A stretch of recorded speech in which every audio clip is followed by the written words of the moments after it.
connected because there's a nice straight line between my rib cage and my pubic bone. However, my chin is jutting out a little bit. So in a little bit of a review from yesterday, we want to bring that chin down, but don't let it cause the rib cage to flare. So we want to bring that rib cage down and connect it to the floor and maintain the neck in a nice lengthened position in the back. We're getting taller here.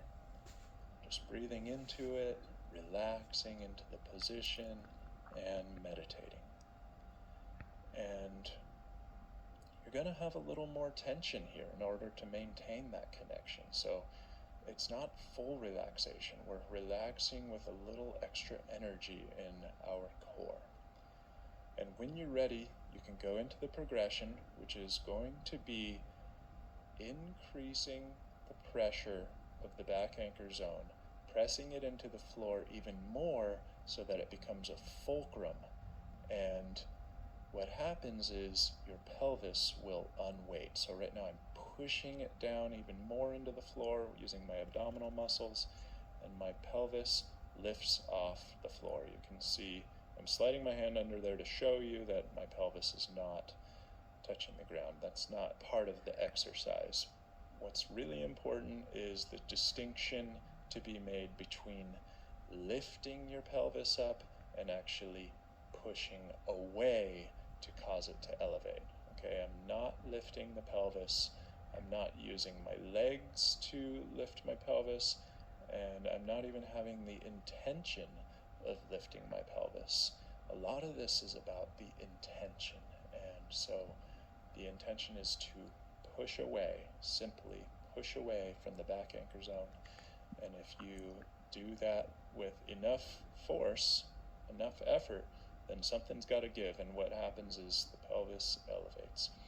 You can also think about using the abdominals to pull the pubic bone up towards the sky, but this connection here does not get lost. If you lose connection with the floor and your back anchor zone, it's game over and you need to start over.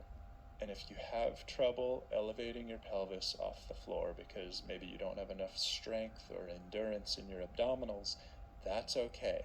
Like I said, it's about the intention, so continue to have the same intention of elevating the pelvis, and even if it doesn't come off the floor, but you're just unweighting it a little bit, where it's still touching but less pressure on it, that is accomplishing the same thing and you're going to get the same benefits. So have the intention of pushing away from your back anchor zone to elevate the pelvis and breathe into it.